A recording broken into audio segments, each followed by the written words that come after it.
अस्सलाम वालेकुम। State bank of Pakistan ने पॉलिसी रेट को 11% पे बरकरार रखा है। पाकिस्तान में जितने कारोबारी बरादरी है, जितने सरमायादार हैं, सरमायाकार हैं, वो सब का ख्याल ये था कि इस पॉलिसी रेट के अंदर एटलीस्ट 2 परसेंटेज पॉइंट, इसको सिंगल डिजिट लाते, 9 साढ़े 9% पे ले जाते, तो थोड़ी सी ऐसी इन्वायरमेंट बनती जिसमें नई सरमायाकारी पाकिस्तान में आनी शुरू हो जाती।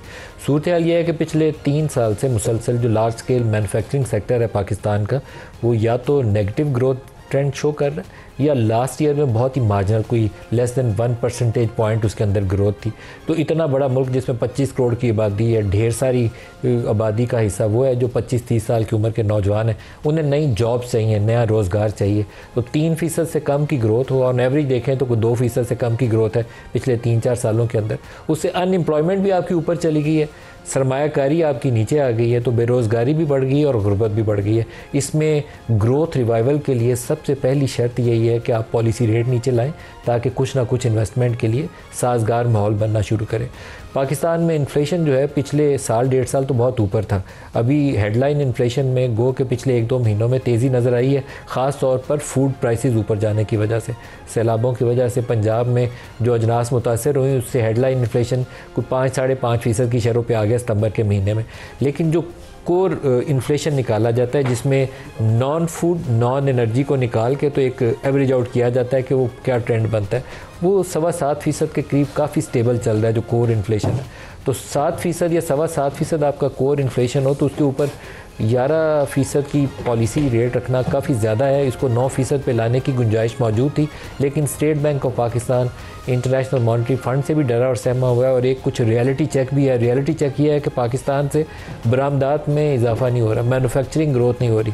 आपकी बरामदात एक जगह के ऊपर आके पिछले 4 सालों से अटकी हुई हैं। 4 साल पहले कोई अबाउट $32 बिलियन के करीब हम पहुँचे थे, 4 सालों में दोबारा उसको क्रॉस नहीं कर सके।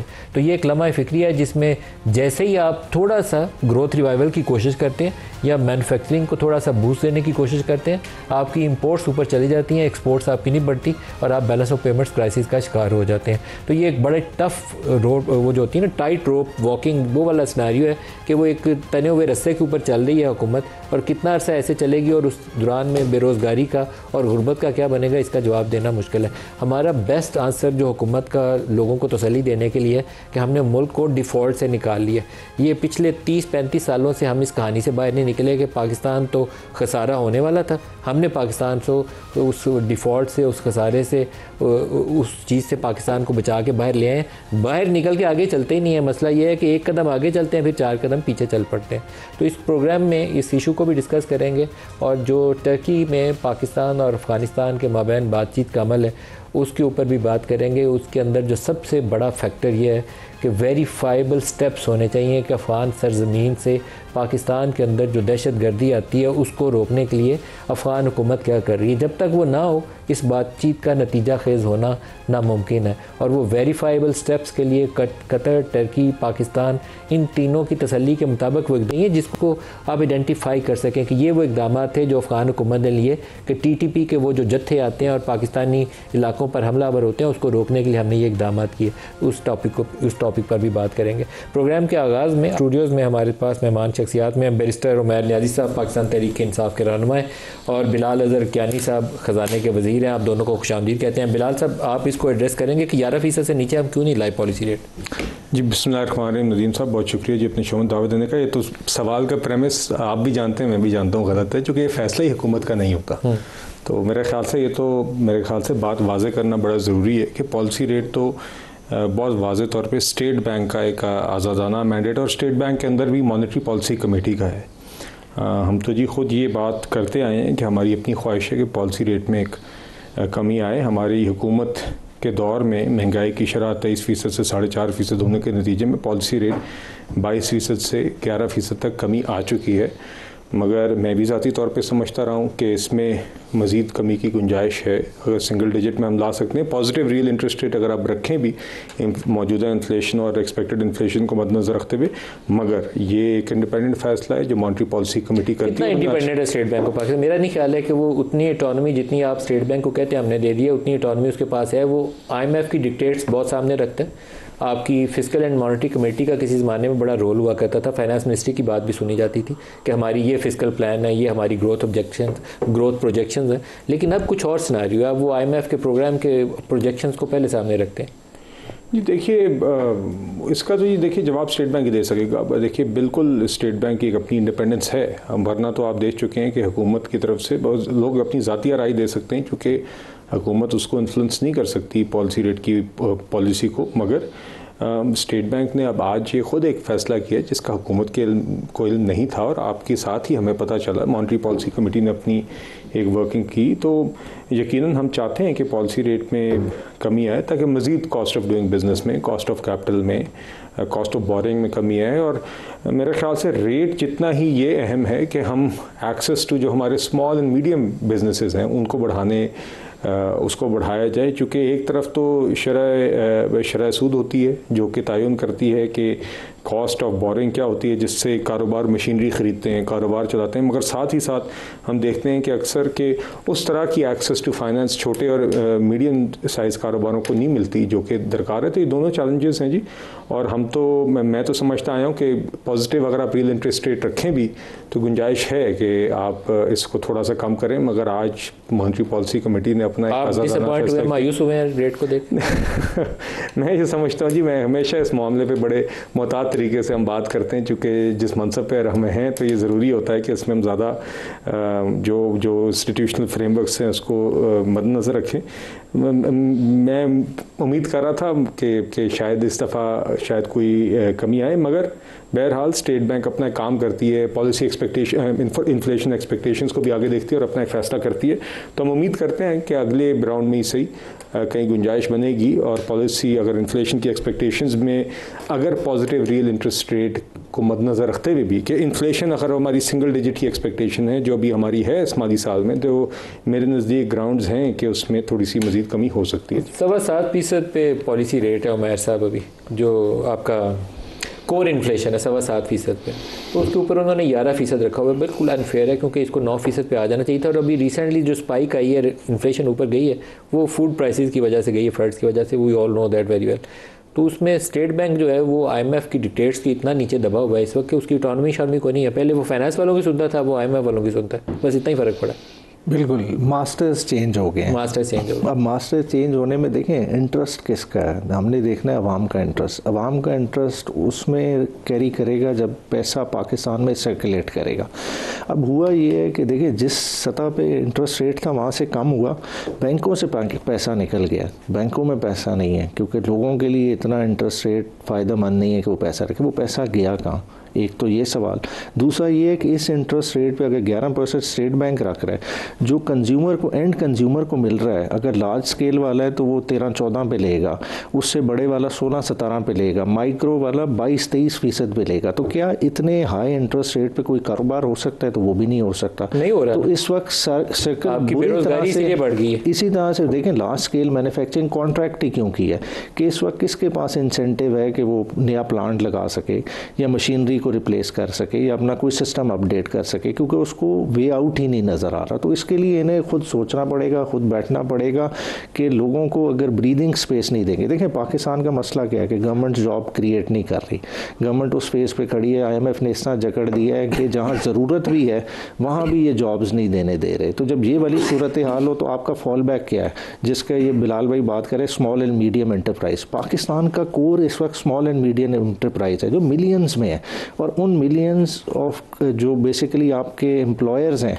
जो आपकी इकोनॉमी में कंट्रीब्यूट कर रहे हैं, उनको कोई लेंडिंग कोई तैयार नहीं है। उनके अच्छे भले पोर्टफोलियोज़ हैं, उनकी तरफ ये कमर्शियल बैंक्स रुजू ही नहीं करते। तो ये बहुत सारे मसले मसाइल हैं। साथ इन्फ्लेशन इंटरेस्ट रेट का भी इशू है, साथ ये है कि बैंक्स ओपन अप भी नहीं हो रहे। बैंक्स जिन लोगों को कर्जा देना चाहिए उनको कर्जा देते ही नहीं। सर एक जो बिलाल साहब आपके फाइनेंस मिनिस्ट्री के अंदर ये बड़ा दिल के करीब चीज़ होगी कि ग्रोथ रिवाइवल हो ताकि जॉब क्रिएशन हो, तो सरमायाकारी नहीं हो रही, डोमेस्टिक सरमायाकार भी नहीं कर रहे और गैर मुल्की भी जितने नंबर्स हैं हमारे सामने रिफ्लेक्ट होते हैं कि कहाँ कितना पैसा है। एक होपलेस सिनेरियो है जिसमें अनएम्प्लॉयमेंट बढ़ गई। हम डॉक्टर हफीज़ पाशा का इंटरव्यू कर रहे थे लास्ट वीक, तो वो तो जो नंबर प्रेजेंट कर रहे थे अनएम्प्लॉयमेंट के और पॉवर्टी के, वो वरीसम है। वो तो 10% भी हो तो वरीसम होता है, लेकिन अब तो वो फिनोमिनल है उसके अंदर जितना इंक्रीज़ हो गया पिछले 2-3 सालों में। जी देखिए नदीम साहब, देखिए दो बातें जी। एक तो यकीनन मैक्रो इकोनॉमिक स्टेबलाइजेशन का एक सफ़र रहा है पिछले साल डेढ़ में, और उसके बारे में आपने इंट्रो पे भी बात की। तो मैं एक तो वो अपनी जगह एक हमारा एक पॉजिटिव सफ़र रहा है, मगर यकीनन आज हम इस नहज पे खड़े हैं कि अब हमने किस तरह इस स्टेबिलिटी को सस्टेनेबल और इंक्लूसिव इकोनॉमिक ग्रोथ में कन्वर्ट करना है, किस तरह इसको एक सस्टेनेबल एक्सपोर्ट्स में इजाफे में कन्वर्ट करना है, किस तरह इसको एक ऐसी इकोनॉमिक ग्रोथ में कन्वर्ट करना है जिससे हमारे सबसे कमज़ोर तबकात भी मुस्तफ़ीद हों, सिर्फ ग्रोथ की शरह ही अच्छी ना हो बल्कि उसकी क्वालिटी भी अच्छी हो। यही आज प्राइम मिनिस्टर साहब का भी फोकस है, एक अर्जेंट फोकस है, और यकीनन हम चाहते हैं कि ऐसा ना हो कि जिस तरह माजी में हम बूम और बस साइकिल से हमारी मईशत गुजरी है, बिला तफरीक आप हुकूमतों की, मैं किसी हुकूमत की बात नहीं कर रहा, हमने इसी का एक मुस्तकिल हल निकालना है। तो आज प्राइम मिनिस्टर साहब का बिल्कुल ये फोकस है, और इसीलिए नेशनल एक्सपोर्ट डेवलपमेंट बोर्ड की मीटिंग्स हैं, उसके अंदर हम देख रहे हैं कि किस तरह हम अपने एग्जिस्टिंग एक्सपोर्टिंग सेक्टर्स को मजीद बेहतर करें। आपके ख्याल में एक्सपोर्ट्स बढ़ क्यों नहीं रही? नहीं, देखिए मिसाल के तौर पर आई टी के एक्सपोर्ट्स में Q1 में 20% इजाफा हुआ है। इजाफा ज़रूर हुआ है, मगर उस मिकदार से, उस पेस से नहीं हो रहा जिसकी हम चाहते हैं, और उसका एक अब हम क्योंकि इस मैक्रो इकोनॉमिक स्टेबिलिटी के दौर से निकल रहे हैं तो आहिस्ता आहिस्ता उसको लेकर आना है। उसके अंदर अब देखिए एनर्जी सेक्टर रिफॉर्म्स आपके सामने हैं। हम खुद चाहते हैं कि आगे टैक्स रेट्स में कमी लाई जाए, मगर चादर देखकर पाँव फैलाना, और हमने वो स्पेस भी क्रिएट करनी है। तो देखिए इसके अंदर मगर ऐसा हरगिज़ नहीं है कि इसी के ऐसे कि कोई बेहतरी नहीं आई, बेहतरी भी आई है। देखिए यही 22% पॉलिसी रेट 11% पर आया है। आपकी सॉवरेन रेटिंग बड़ी है, जिसका मतलब ये है कि जब बैनुल-अक़वामी सतह पर भी कोई सरमायाकारी यहाँ पे देखता है तो उसको यहाँ पे रिस्क कम नज़र आता है। उसके लिए बोरिंग या यहाँ के लिए फाइनेंसिंग अरेंज करना आसान होती है। IMF के साथ अभी हमने स्टाफ लेवल एग्रीमेंट दूसरी अग्री की है। हमने इसी साल के अंदर FBR में एक टैक्स ग्रोथ दिखाई, प्राइमरी बैलेंस दिखाया, तो चीज़ें बेहतरी। करंट अकाउंट सरप्लस हमने पहला पोस्ट किया 14 सालों में पिछले साल, मगर इससे आगे मज़ीद और करने की ज़रूरत है। मैं आपके सामने एक दो स्टोरीज प्लेस करना चाहूँगा without naming industries. Developing countries के अंदर जब आप करंट अकाउंट सरप्लस लेते हैं ना, तो आप इंपोर्ट कंप्रेशन के साथ लेते हैं, वो आपकी एक्सपोर्ट ग्रोथ के साथ नहीं आया। वो अगर आप एक्सपोर्ट ग्रोथ करके ले रहे होते ना तो फिर मैं आपको शाबाशी देता। नहीं, उसमें एक्सपोर्ट ग्रोथ भी उसका एक हिस्सा रही है, मगर और इसमें रेमिटेंसेस का $32 बिलियन जो आपका 4 साल पहले हुआ, मगर वो 30 से तकरीबन 32 प्लस पे हमारी गुड्स की एक्सपोर्ट्स गई, और ओवरऑल अगर आप सर्विसेज को मिलाएं तो $40 अरब की थी। मगर यकीनन हमने इसको काफ़ी आगे और लेकर जाना है।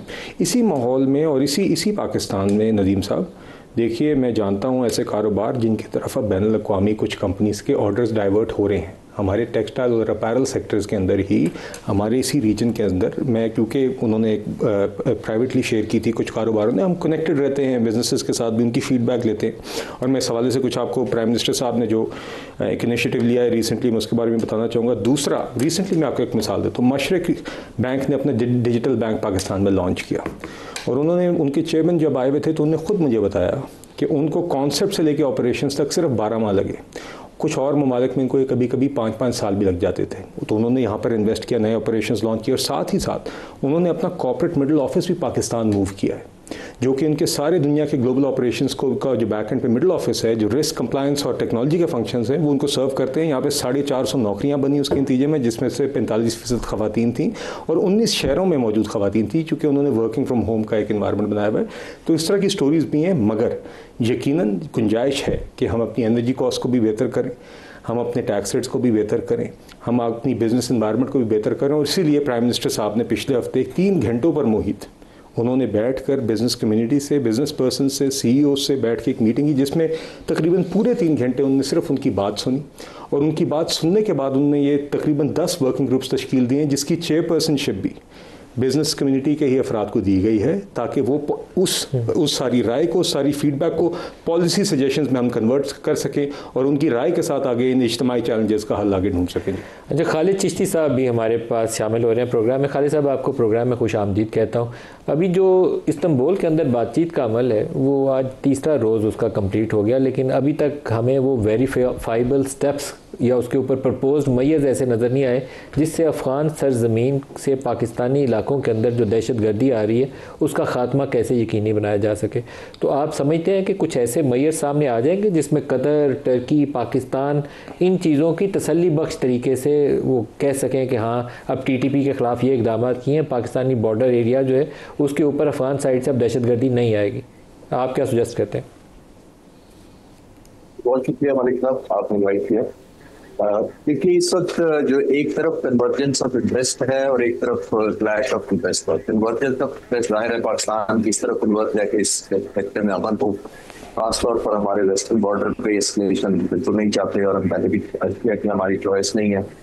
लेकिन कन्वर्जेंस के अलावा डाइवर्जेंस भी ये है कि हिंदुस्तान का बहुत बड़ा इन्फ्लुएंस है और ट्रेडिशनली आपने नोट किया अफगानिस्तान में खुद भी वहाँ उनकी स्टेबिलिटी का मतलब ही इंस्टेबिलिटी है। वो समझते हैं कि जितनी इंस्टेबिलिटी रहेगी शायद उनकी स्टेबिलिटी रहेगी, फाइनेंशियल में भी, कैश रनिंग में भी, एक डेवलपमेंट में भी एक सेंस ऑफ कॉम्पिटिशन रहेगा कि मुल्क अपने इंटरेस्ट की वजह से वहाँ इन्वेस्टमेंट करते हैं या असला देते हैं।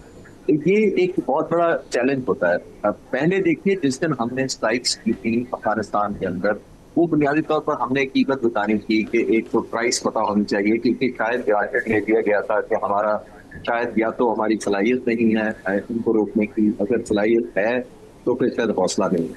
तो दोनों दिखा दिए, एक पोजिशन स्ट्रेंथ हमने अचीव कर ली और उसके बाद पाकिस्तान ने बहुत बड़ा दिन दिखाया कि नेगोशिएशन को टाइम दे दिया। आमतौर पे ये होता है कि जिसका अपर हैंड होता है या जो पोजीशन स्ट्रेंथ होती है वो सीज फायर पर नहीं मारता। आपने बहुत सारे दुनिया में देखे होंगे ऑपरेशन जब हो रहे होते हैं, जब आपको पता लगे कि आपकी टारगेटिंग स्ट्रैटेजी ठीक है, दुश्मन भागने पर कुछ हुआ है, वो चौकियां खाली कर रहे हैं, वो पैनिक है, तो उनको खासतौर पर जबकि ऐसी ऑपरेशन गुरिल्ला वॉरफेयर के और टेररिस्ट के खिलाफ होते हैं तो उनको संभलने का मौका नहीं दिया जाता, उनको एस्केप करने का नहीं दिया जाता, वो रीग्रुप नहीं कर सकते, वो अपने स्ट्रेटेजिक एसेट्स या वेपन्स को छुपा नहीं सकते। तो ये टाइम देना पाकिस्तान की बहुत बड़ी ग्रेस थी। लेकिन क्योंकि फिर पाकिस्तान पर ये इल्जाम लगाया जाता है कि वो नेगोशिएशन पर करना चाह रहे हैं और पाकिस्तान दिलचस्पी नहीं रखता या पाकिस्तान जबरदस्ती उनको ऐसी पनिशमेंट दे रहा है, तो शायद हमारे पे वो इल्जाम आता। तो ये बहुत पोजिशन ऑफ स्ट्रेंथ पे होने के बावजूद पाकिस्तान ने कुछ इंस्पायर किया दोहा से पहले, वो बहुत अच्छा इकदाम था और बहुत अच्छा मैसेज जाना चाहिए था कि यूनिलैटरली एक किस्म का हमने रोक दिया, जबकि उधर से अभी तक कुछ ऐसी नहीं हमारे पर काउंटर अटैक करें। तो ये जैसे पहला था, लेकिन मुझे उसी वक्त एक स्मेल ये आ रही थी कि जब ये सेकंड पार्ट में कन्वर्ट किया गया कि दूसरा इस्तांबुल में होगा, तो मुझे यही स्मेल आई कि ये और नेगोशिएशन टेबल करने का ये नुकसान ये होगा कि इसमें बहुत सारे जो बिडर्स आ जाएंगे, sorry to use this crude word जो है, वो अपनी अपनी बोली, जैसे मैंने कहा ना, इंस्टेबिलिटी की वजह से जब वो दुनिया को बताएंगे, खासतौर पर उन मुल्कों को और पर्टिकुलरली हमारे ईस्टर्न हमसाए को बताएंगे कि हमें तो ये प्रेशर आ रहा है, तो आप हमें कैसे रिलीफ देंगे इस प्रेशर में। वो प्रेशर कई तरीके से रिलीव होता है, इकोनॉमिक डेवलपमेंट से होता है, कैश फ्लो से होता है, इंफ्रास्ट्रक्चर डेवलप करने से होता है, या इवन उनको एज अ स्टेट कबूल करने से भी होता है। तो मुझे लगता है ये सारा टाइम बाय किया गया है to negotiate with the outside world और अपनी एक बेहतर फ्यूचर को स्ट्रेंथ देने के लिए, जो कि बड़ी बदकिस्मती है। लेकिन क्योंकि हम दिखा चुके हैं अपना रिजॉल्व, शायद वो चाहिए नहीं हमें, बाय चॉइस नहीं, लेकिन फिर शायद उसी की तरफ जा रही है बात ये फर्दर एस्केलेशन। सही।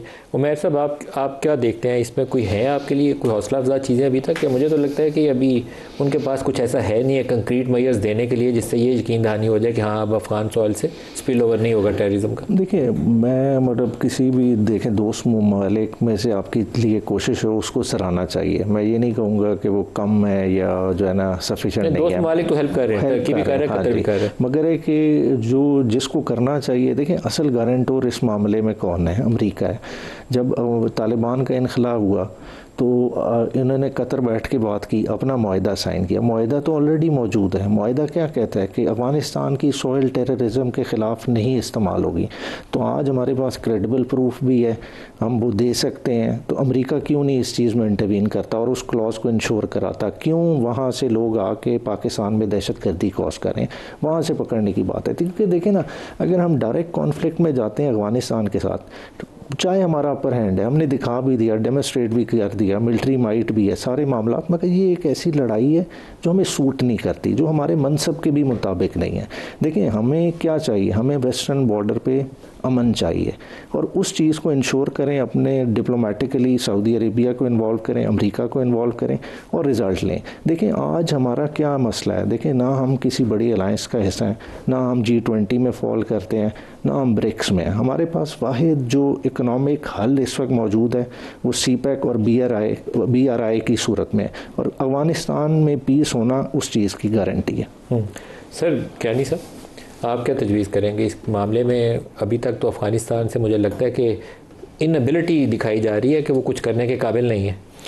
नदीम साहब, देखिए मेरे नज़दीक तो बात बड़ी वाज़ेह है जी कि जब तक पाकिस्तान को ये वाज़े तौर पर नहीं एश्योरेंस मिलेगी या तसल्ली मिलेगी कि जो सिलसिला एक चलता आया है पाकिस्तान के ख़िलाफ़ दहशतगर्दी का अफ़गानिस्तान की सरज़मीन को इस्तेमाल करके, जब तक एक उसके रोकने की एक इंटेंट और तरीक़ाकार वाज़े नहीं होगा तो पाकिस्तान तो उसमें किसी किस्म का कॉम्प्रोमाइज़ नहीं करेगा।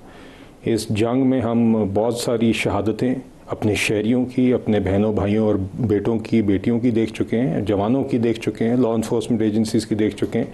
वो जंग हम लड़ रहे हैं और हम लड़ते रहेंगे, मगर ये नहीं हो सकता कि आप उसके अंदर हमें कोई खातिर ख्वाह, कोई सीरियसनेस ना नज़र आए, उसके अंदर किसी किस्म का हमें कोई मेकनिज़म या एक्चुअल एश्योरेंस या तरीक़ाकार ना नज़र आए कि दूसरी साइड पर जो रेजीम है वो उसको रोकने के लिए क्या करने को तैयार है। क्या उसको वाज़े तौर पे वो अगर नंबर 1 वो तस्लीम करे इस हकीकत को और नंबर 2 उसको रोकने के लिए ठोस इक़दाम दिखाए, nothing less will be sufficient.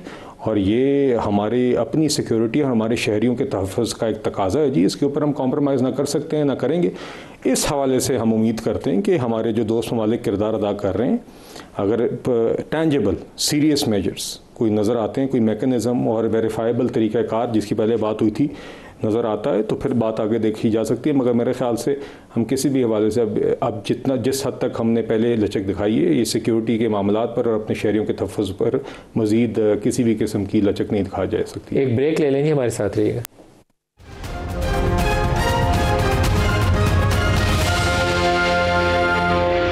Welcome back.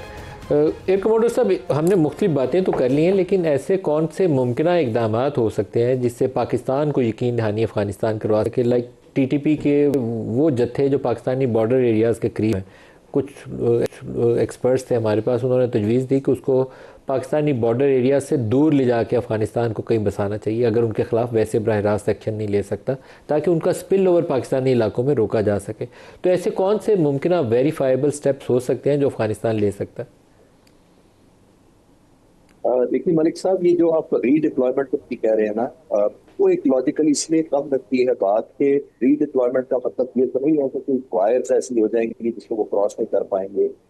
ये सारा सिंबॉलिक होगा और ऐसे एरियाज में शिफ्ट कर देना। अफगानिस्तान जितना लॉलेसनेस है आपको भी पता है, तो सिक्योरिटी फोर्सेस की रिट नहीं है, आइसोलेशन पॉकेट्स में सारे ग्रुप्स काम करते हैं।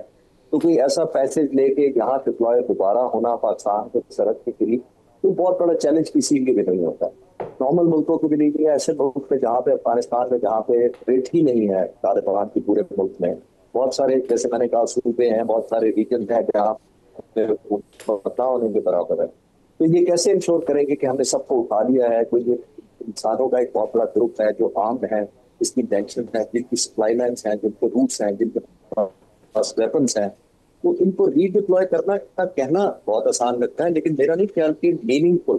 बैरिस्टर उमैर साहब, आपके जहन में कुछ है ऐसे खद्दोखाल जिससे तसल्ली बख्श तरीके से कुछ ऐसा अरेंजमेंट हो जाए कि पाकिस्तान भी मुतमईन हो कि हाँ अब अफगान सरजमीन इस्तेमाल नहीं होगी?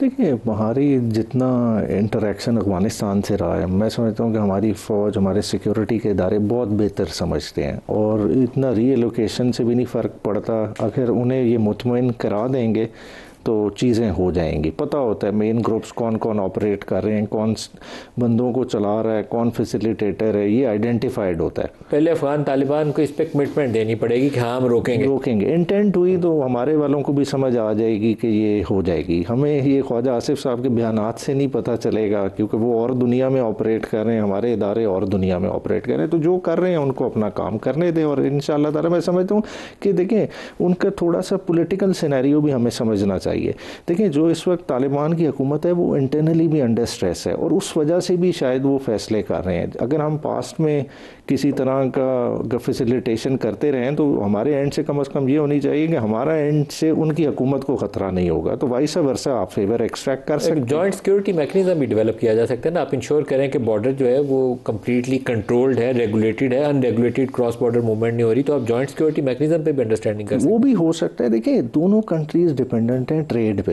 देखिए ट्रेड एक ऐसी चीज़ है, सबको इस ट्रेड के पोटेंशियल का पता है, लाना पड़ेगा फिर। देखिए उनका भला और हिसाब किताब है। देखिए उन्होंने टैरिफ इम्पोज करके इस वक्त पूरी दुनिया की तहस नहस फेर दी है। हम अपने देखें कि हमारे 2 मेजर ट्रेड रूट्स अफगानिस्तान से गुजरने हैं, हम उन चीज़ों पे जाएं, हम किसी तरह से उन्हें रीअलाइन करें कि आप भी एम्प्लॉयमेंट की तरफ आएँ, अपनी कौम को गुर्बत से निकालें, हमें दहशतगर्दी से बचाएं। दोनों का म्यूचुअल बेनिफिट, और ये बात समझ आने वाली है। बिलाल सर, जब ये डार साहब गए चाइना और उस वक्त वो अफगानिस्तान के भी वहाँ वज़ीर ख़ारजा वहाँ मौजूद थे, मुत्तकी साहब थे आई थिंक उधर, जिनसे उनकी मुलाकात हुई, तो उस वक्त एक ये उम्मीद बनी थी कि चाइनीज़ भी कह रहे हैं कि हम ये बेल्ट एंड रोड इनिशिएटिव को काबुल तक भी लेके जाते हैं, तो शायद चाइनीज़ इस चीज़ में आ जाए तो ये टेररिज्म के इशू पर भी काबू पाया जा सके।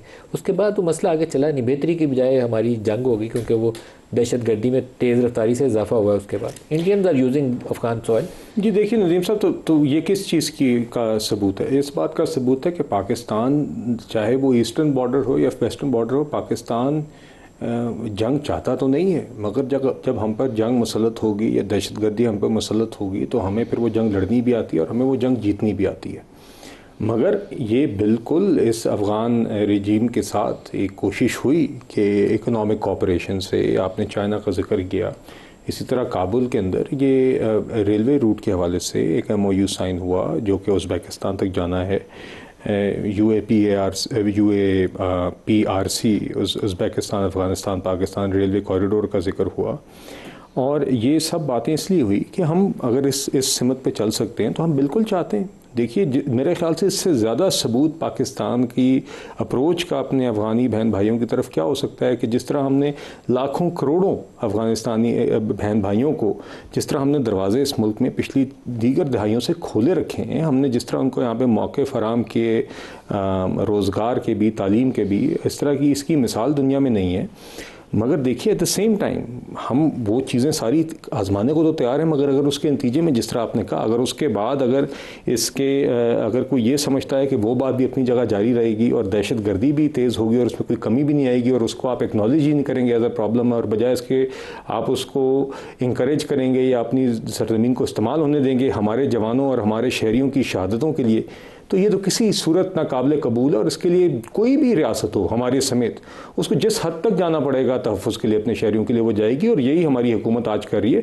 तो हम उम्मीद करते हैं वंस अगेन जो ये गुफ्तगू हो रही है इसमें से अगर कोई टेंजिबल चीज़ निकलती है, मगर ओनस बिल्कुल अफ़गान तालिबान रजीम पर है। उनका काम है कि ये साबित करना कि क्या वो हमें कन्विंस कर सकते हैं, कि क्या वो इस प्रॉब्लम को एक्नॉलेज करते हैं और क्या उसके लिए मौसर इक़दाम उठाने के लिए तैयार हैं। अगर ऐसी चीज़ आएगी तभी ये मामला आगे चल सकेगा, वरना पाकिस्तान को अपने दफा के लिए जो कदम उठाने की ज़रूरत है वो उठाएगा। जी खालिद साहब, आपके जहन में कुछ ऐसे इक़दाम हैं जो तजवीज़ कर सकें आपके ये इक़दाम हो सकते हैं? क्योंकि जो इस्तंबुल वाली टॉक से अभी तक अपडेट्स आ रहे हैं उससे तो लगता ही है कि वो लेतो लेल से काम ले रही है अफ़गान टीम जो वहाँ आई हुई है, वो हर चीज़ या आयमा शाय करके गुजार देते हैं या कहते हैं TTP कर रही है, हमारे कंट्रोल में नहीं है। तो आपके पास तो कुछ मुकम्मल कम्प्रीहेंसिव प्लान होना चाहिए, तो तभी ये मामला किसी खुश उसलूबी से आगे बढ़ सकता है। जी बिल्कुल, देखिए उनको ज़्यादा करने की जरूरत नहीं है, क्योंकि मेरे नॉलेज के मुताबिक पाकिस्तान की इंटेलिजेंस एजेंसी ने बहुत ज़्यादा होमवर्क किया हुआ है जो उनको करना चाहिए। इसका मतलब ये है कि उनके हाइडआउट्स का पता है, उनके ट्रेनिंग कैंप्स का पता है, उनके कमांड एंड कंट्रोल सेंटर्स का पता है, उनकी वेपन्स को स्टोरेज की जगह पता है, कहाँ कहाँ उसका फूड स्टोरेज है, ये सारी इंफॉर्मेशन है और जो फेस की जा रही है। अगर वो करना चाहे तो फिर मेजरेबल जिसको मैं और एक्शनेबल कह रहा हूँ, जिसको शॉर्ट किया जा सके, वो तो फिर वही है कि उसको वो आप उसको डिस्ट्रॉय करें, पुल बैक करें, अगर खुद कर सकते हैं तो करें, वरना पाकिस्तान को इजाजत दें कि ठीक है हमारी कैपेसिटी से बाहर है तो आप खुद कर लें। कोई बाइंडिंग एक्शनेबल बाइंडिंग होनी चाहिए, जिसका मतलब ये है कि तुर्की और जो कतर है ये दो मुखालिफ मिलकर हमें ये श्योर दे सकते हैं कि हम एथिकली लीगली बाउंड हो गए एज पर द एग्रीमेंट कि अगर ये हुकूमत नहीं कर पाती, चाहे कैपेसिटी की वजह से या किसी और वजह से, तो फिर हमें अलाउ करें। लेकिन अदरवाइज जैसे मैंने कहा कि वो अगर सिर्फ आर्ग्यूमेंटिव के तौर पर यूज करते हैं कि कभी इधर का प्रेशर रिलीज किया, कभी इधर लिया, फिर बेहतर पैकेज दे दिया या बेहतर बात नहीं होगी, तो उस तरह तो सिर्फ जैसे मैंने कहा स्टॉल कराया जाएगा, टाइम बाय कराया जाएगा और रीग्रुपिंग और रीबॉपलिंग और रीडिप्लॉयमेंट वगैरह की बहुत ज्यादा अपॉर्चुनिटी उनको मिल जाएगी कि वो नए हाइड्रोट्स बना लेंगे, अपने स्टोरेज को पुल बैक कर लेंगे, नए प्रैक्टिस करेंगे। क्योंकि देखिए टेररिज्म में जब भी होता है तो जो स्ट्रैटेजी होती है वो टेररिस्ट के हाथ में होती है। टाइमिंग उसके हाथ में होते हैं, लोकेशन जो टारगेट करनी है उसके हाथ में होती है, वेपन कौन सा यूज करना है उसके हाथ में होता है, स्कूल को करना है, कॉलेज को करना है, मिलिट्री पोस्ट को करना है, मार्केट को करना है, ये सब की सब चॉइसेस उसके पास होती हैं। तो इनिशिएटिव तो लाया करता है उसकी तरफ। तो जाहिर है जब तक आप इसको सारी चीज जितनी है वो डिनाई नहीं करेंगे और मीनिंगफुली उनको क्लोजर नहीं होगा हायर टाइम में, तब तक सिर्फ कहने से तो फिर तो सिर्फ जैसे मैंने कहा कि टाइम बाय किया जाएगा और उनको एक और एडवांटेज हो जाएगा कि उनको जाहिर है जैसे मैंने कहा अपने आप को सिक्योर करने का और रीडिप्लॉय करने का ज्यादा मौका। बिल्कुल सही है सर। एक उमैर साहब थोड़ा सा इससे अनरिलेटेड है, उमर अयूब साहब का और शिबली फराज साहब का मामला तो अभी शायद कोर्ट्स वगैरह में आप लोग गए हुए हैं, उसका नतीजा सामने आ ही जाएगा जो भी होगा। लेकिन एक ख़बर आज शाम से ये चल रही है कि बिलावल और मौलाना साहब ने आपस में कोई मीटिंग की है और ख़बरें उससे ये चलना शुरू हो गई हैं कि लीडर ऑफ द अपोजिशन कौन होगा उसके ऊपर बात हो रही। अच्छा, मुलाकात बिल्कुल हुई और एक मीडिया चैनल ने इस पर काफ़ी एक जामे सी रिपोर्ट भी दी है। मगर देखिए, डेमोक्रेटिक वैल्यूज़ के जिसके पास नंबर है उसी को मिलना चाहिए। अब अगर हमारे 70 अरकान ने साइन करके 70-72 ने साइन करके जमा करा दिए तो नंबर तो हमारे पास है, अब उस नंबर को ऑनर करना चाहिए। अब यही गेम देखें, ऑनर नहीं करते क्या होता है, इसी तरह का खेल एजेके में खेला जा रहा है कि जिस जमात की 25 सीटें थी, ठीक है, उसको हुकूमत से पहले बाहर किया गया, अब 11 सीटों वाली सोच रही है कि वहाँ मैं हुकूमत बनाऊंगी, पीपल्स पार्टी के पास चली जाएगी मोस्ट लाइकली। आप वो देखें ना कि 11 से हुकूमत बन सकती है, तो फिर लीडर ऑफ द अपोजिशन भी 8 से बना 20 वाली पार्टी के बंदे उधर ले जाएंगे ना जी, क्या टेंशन क्या है, वो खुद ही 35 हो जाएंगे।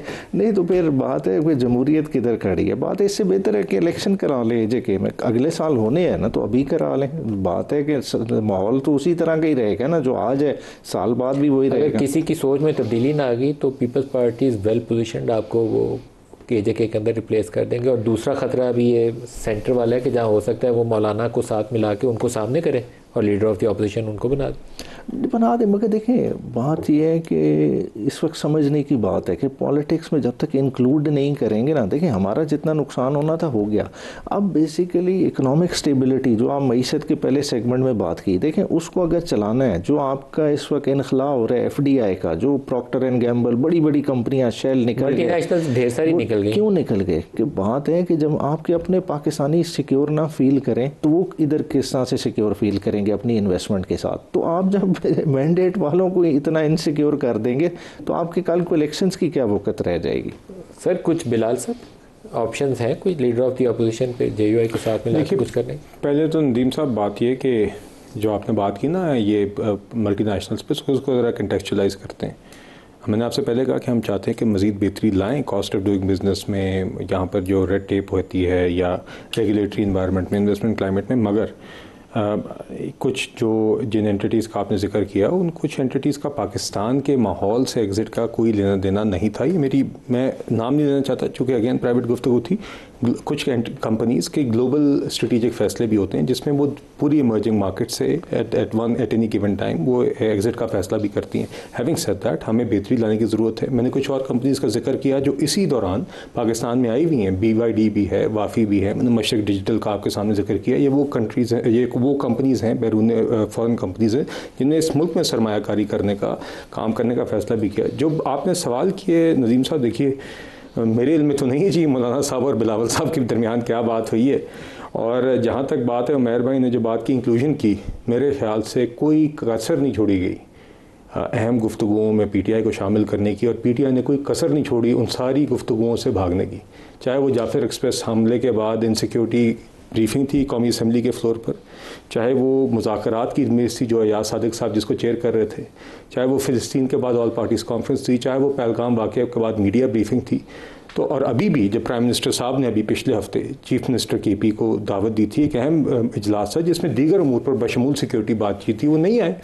तो देखिए हम तो इंक्लूजन की कोशिश करें, मगर अगर आप अपने मनसबों की जिम्मेदारी नहीं समझते और आप नहीं वो किरदार अदा करना चाहते तो कोई आपको घसीट के तो ला नहीं सकता जी। सर लगता नहीं है कि ये स्टेलमेट पाकिस्तान के फ़ायदे में नहीं है? PTI ने इंतहा पसंदी वाला रवैया अपनाया, उनका मीटिंग में ही नहीं बैठेंगे, बात भी नहीं करेंगे। अभी चीफ मिनिस्टर चेंज हुआ है, वो भी नहीं आया, सिक्योरिटी वाली मीटिंग में नहीं आया। मतलब there are so many incidents. Imran Khan as prime minister भी यही कुछ ही करते थे, मैं उसको अप्रिशिएट नहीं करता। नहीं नदीम साहब, देखिए हुकूमत तो अपना, मैंने आपसे जिस तरह कहा आपकी कौमी असम्बली पे अगर हम आपसे कहते हैं, आप कहते हैं, रोज़ाना उमर अयूब साहब खड़े होकर तकरीर करते थे कि जी हमें आके जवाब दिया जाए, हमें आके बताया जाए सिक्योरिटी के हवाले से। जितना उमर अयूब साहब को माइक पे टाइम मिला ना जी, मेरे ख्याल से ट्रेजरी में से किसी शख्स को नहीं मिला करने का फैसला। मगर नहीं सर, मगर मैं आपसे ये कह रहा हूँ, उन्होंने बात जितना दिल किया, मगर जब वक्त आया सिक्योरिटी ब्रीफिंग का, जो वो फोरम था जहाँ पे 3-6 घंटे के दरवाजे बंद करके इसी मौजू के ऊपर आके अपनी राय और बहस करने का मौका था, आप नहीं आए, तो अब हम क्या करें? आप बताइए, अब आपको क्या बार बार हम दावत दें, बार बार बुलाएं और आप नहीं आने वाले बनते, तो अब हम क्या करें? ये आपके फरीज़ा हैं, ये कोई इसी पे एहसान नहीं है। जब PTI कौमी असम्बली में आती है, स्टैंडिंग कमेटीज़ में आती है, ये आपका काम है। मगर अगर आप वो काम करने को तैयार नहीं है तो हम आपको कायल तो नहीं कर सकते, सिर्फ बार बार ये बता ही सकते हैं और आपका सही चेहरा आवाम के सामने रख सकते हैं। बिलाल अज़हर कियानी साहब, बैरिस्टर उमैर साहब और इसके अलावा एयर कमांडर खालिद चिश्ती साहब हमारे साथ थे। सबका शुक्रिया। आज के लिए इतना इजाज़त दीजिए। अल्लाह हाफ़िज़।